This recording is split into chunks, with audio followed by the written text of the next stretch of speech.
that says that this is perfectly acceptable. So the Texas Supreme Court has also recognized that a case can become moot while pending before the court, and a case can become moot at any particular time. It can become moot before the Court of Appeals, and it can also become moot before the Texas Supreme Court. Mootness addresses subject matter jurisdiction, because if a claim is not properly before the court, a party does not have standing to bring their claim. And that's exactly what is at issue here, Judge. The plaintiff's claims have been rendered moot by this amendment. The plaintiff has no standing to bring a claim because there's no controversy among the parties.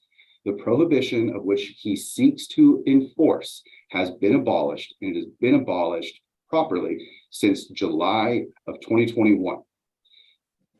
The Texas Supreme Court recognized in Spear versus Presbyterian Children's Home, which is an adoption agency, that while a lawsuit is pending, it can become moot. In Spear, the plaintiff was seeking a declaratory judgment that she was wrongfully denied employment with the agency on a discriminatory basis for her religion. The agency then eventually abolished the position while this case was still pending. When that position was abolished, the services that were being provided for that position also were abolished with it. The Dallas Appeals affirmed the trial court when the trial court said, this matter is now moot. Although, yeah, you were discriminated against, but the issue is now moot. The Texas Supreme Court also then agreed with the Dallas Court of Appeals. The present case is mechanically the exact same.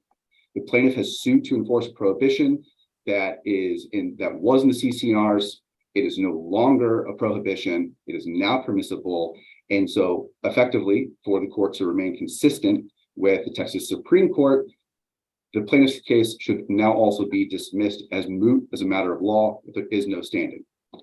By two faces of the same coin here, Judge. The plaintiff does not meet the definition of being a prevailing party according to the Texas Supreme Court, and his lawsuit has also been moot since July of 2021. There's quite simply— I get it. Response. Thank you, Your Honor. The motion for J&OB should be denied because Mr. Zabarik is a prevailing party entitled to recover his fees under the broad and mandatory fee shifting provision of the Declaration and under Texas law, which I'll talk about in a moment. The plea to the jurisdiction should be denied because nothing can or did moot Mr. Zabarik's claim for attorney's fees. It is a live claim, and it's unaffected by any of these later events that they allege gave rise to mootness. And therefore, the court's judgment that was signed on November 29th should remain in effect. I'll start with the prevailing party point. There's no question that Mr. Zabarik was a prevailing party under the broad fee shifting provision in Article 12, Section 3, and under Texas law. We need to start with what he asked for because they've not captured the full force of it. In his third amended original petition in paragraph 17, he requested a declaration from this court that the fences are in violation of the Declaration, the CC&R. And he also requested that they be removed. Then in paragraph 1 of his prayer, he asked the court to, quote, declare that the fences erected by the defendants after December 2012 are in violation of the Declaration, close quote. Mr. Zabarik prevailed on that request for declaratory relief. In the October 23rd, 2020 summary judgment order that we've talked about at length, the court held that, quote, the fences erected by defendants are in violation of the Declaration. The Architectural Control Committee and the Board of Directors wrongfully granted the building of the fences. So the court gave Mr. Zabarik exactly what he asked for in paragraph 17 and paragraph 1 of the prayer. Now, the court went on to order that the fences be removed. And later, in May 7th of 2021, the court modified the interlocutory summary judgment to vacate the removal part of that previous order. But at the same time, the court said, quote, the remainder of the order shall remain in full force and effect. So that declaration that the court gave Mr. Zabarik remains in full force and effect. And that declaration that the defendants were in violation gave Mr. Zabarik actual and meaningful relief, which are the words the Supreme Court has used to describe somebody who's a prevailing party. Somebody got actual and meaningful relief. And he got actual and meaningful relief because defendants responded to the court's declaration by changing their behavior. What they did was they got together with the HOA to try to amend the declaration to grandfather in the fences. And that was meaningful because that's exactly what Mr. Zabarak alleged in his petition would have to happen. In paragraph 16, he said that the only way to allow these fences would be to amend the declaration by 2/3 vote. This has not happened. Well, the defendant's effort to make that happen was only because Mr. Zabarak had prevailed on his request for declaratory relief. Now, Mr. Zabarak also prevailed in other ways. He prevailed on the defendant's plea to the jurisdiction, which this court heard and denied, I think, in October of this year. He prevailed in challenging the legality of the first election to amend the declaration. And he prevailed on the defendant's counterclaims and the HOA's cross-claims. This case is actually supported by the KB Home case because in KB Home, the only thing they sought for breach of contract was damages, and the jury declined to award any damages. But the Supreme Court said KB Home, and I'm quoting, KB Home could have brought a declaratory judgment action and prevailed and thus recovered attorney's fees had the trial court rendered judgment on liability. That's exactly what Mr. Zabarak did in this case. They talked about a case called Sievers. We briefed that in our response and distinguished it. They've really miscited the case, so I won't get into that unless the court has questions about it. As to mootness, nothing mooted Mr. Zabarak's right to recover attorney's fees.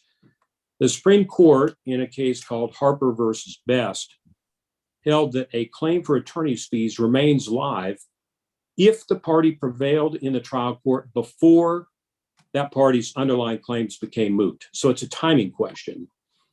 And in Harper versus Best, the court compared two of its previous cases. First of all, it talked about a case called Camarena, Camarena versus TEC from 1988, where the plaintiff prevailed in getting a statute declared to be unconstitutional before the legislature then amended the statute to make it constitutional.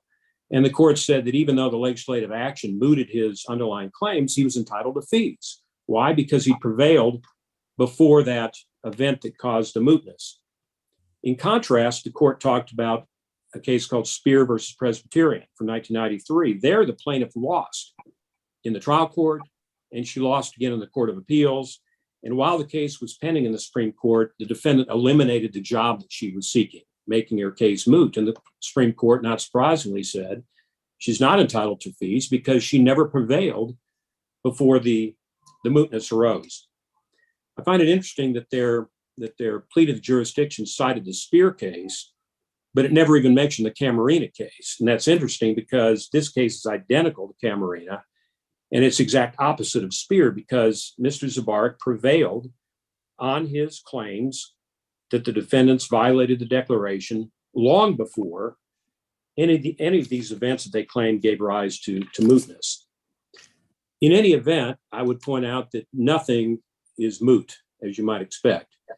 The defendants were in violation of Article 11, Section 1 by building the fences, and they're still in violation of Article 11, Section 1. Now, they talk about this amended declaration that took place, that was passed at some election. There is a dispute that election was invalid based on facts that were not disclosed to that recount administrator. And you'll be hearing about those disputes, Your Honor, in the forthcoming lawsuit that Mr. Zabarak plans to bring against the HOA. Now, as to this new statute they talk about, again, there's a dispute over whether these fences really are security measures under that new statute. They have to be security measures, or are they just, for aesthetic purposes, or are they privacy fences that are not for security measures? And that fact dispute still remains and will be litigated in the forthcoming dispute. And we made these points in our response. Interestingly, they didn't even dispute them in their reply. So I think their fundamental premise is wrong. There's nothing moot. But even if there were something moot, Mr. Zabarak prevailed in the trial court before any alleged mootness arose, and therefore he's entitled to recover fees under the Best case and under the Camarena case. So we ask that both of these motions be denied.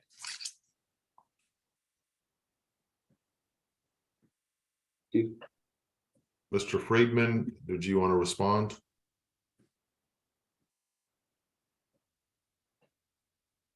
Can you hear me, Your Honor? Yeah, I mean, you don't have to, you just haven't spoken yet. Yeah, no, Mr. Bicey was arguing on our behalf. Okay, It was a joint motion. I believe Mr. Kramer has something, Judge. I have a response as well, but I'll let Mr. Kramer go first. Mr. Kramer, what would you like to say? A couple of things. First, we are sitting here at the time of judgment, and the judgment is what matters. I know Mr. Levenger brought up some things he thought his client prevailed on, but the judgment at this point is a declaratory judgment that that those particular homeowners were in breach of contract, in breach of the CC&Rs.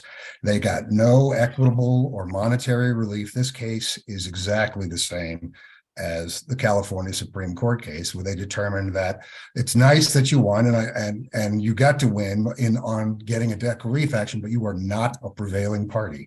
And the only statute on which they asked, the only basis for recovery is a prevailing party clause in the contract.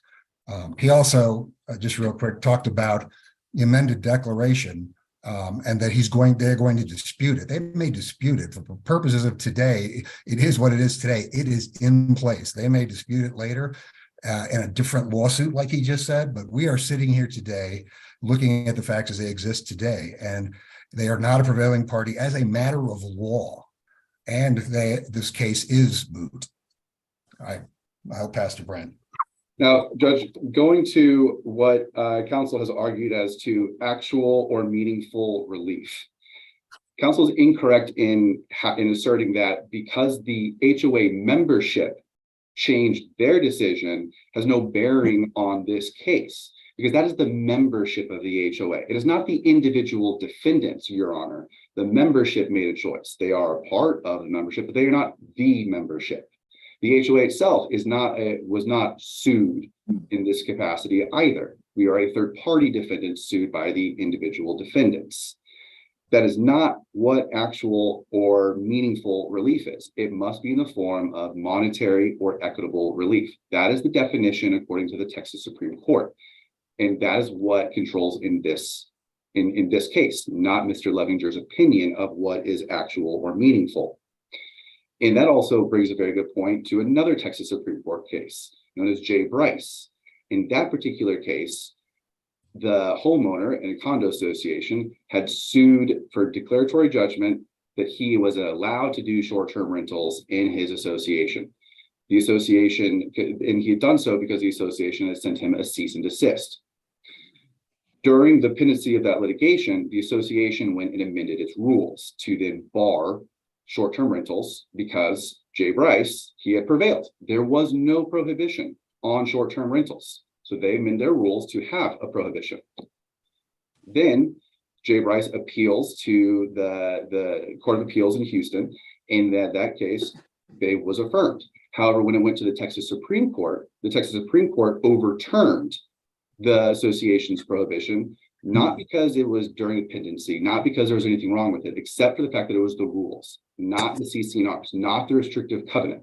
In this case, Judge, the restrictive covenants is what was amended. So the prohibition that runs with the land, that is what was amended, Judge. And the Supreme Court said, had you used the restrictive covenants instead of the rules, then yes, your prohibition would have mooted the plaintiff's case. So the Texas Supreme Court has said time and time again, what you must be to be a prevailing party. And in Camarena, the reason why it was not cited is because it is not on point to this particular case. Because in Camarena, as Mr. Levenger glazed over, he had sued to declare a particular provision of Texas law as unconstitutional. When the court agreed that it was unconstitutional, the plaintiff then received a new right. His right was affected. He was now eligible for this workers' comp type of statute protection that prior to he was not allowed to have. And the reason why his claim for attorney fees was considered a live claim was because in that case, the plaintiff had sued for attorney fees pursuant to CRPC 106, which was a statutory mandatory right to attorney fees. That's why we didn't cite it here, is because the basis for attorney fees is distinguishable entirely. Here, plaintiff is only seeking attorney fees if he is successful in enforcing the restrictive covenants. If the plaintiff was successful in an enforcement action in this case, Judge, those fences wouldn't be standing like they are today. There would have been an order saying that they have to come down. This court has no live order that brings those fences down. So the plaintiff has not prevailed. And like Mr. Kramer mentioned too about all these other things, that's not the requested relief. That's not the determination of what is a prevailing party in this case. So respectfully, Judge, I understand we went through this whole trial, but at the end of the day, the facts of this case do not support the jury's findings, and it does not support this case being anything other than dismissed as moot. All right, anyone else want to say anything?